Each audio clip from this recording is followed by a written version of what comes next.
25 красавіка прыехаў да нас Сцяпанович і рашылі паглядзець, як там жывуць нашы бурачкі. Адразу хачу папярэдзіць, арыгінальнага гука няма, вецер вельмі моцна забіваў мікрафон, поэтому раскажу ўсё, што тут было.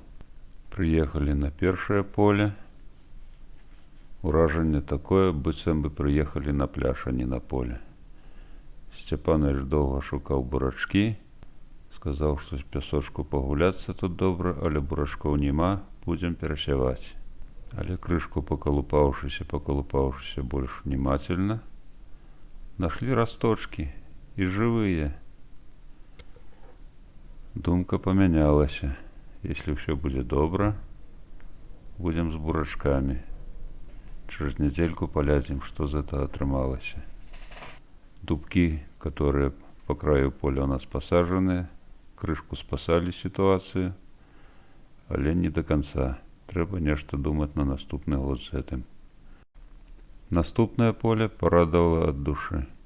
Сеялачка разложила насенне ідэальна, структура глебы ідэальная, росточки роўненькія, вось-вось выскачаць наверх. Всё добра, аж порадаваліся. Трэцяе поле і зноў просто жах. Уся плошча поля пакрыта коркай, як бетонам. Як толькі такое можа здарыцца. Вся пасяўная заняла 8 дзён, а на розных полях як по-рознаму павяла сябе глеба.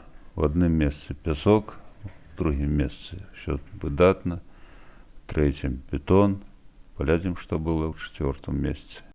З другого боку таго ж самого поля ўсё выдатна, ўсё па-кніжнаму, ўсё як доктар прапісаў. Як кажуць, сярэдняя тэмпература па бальніцы будзе ў норме.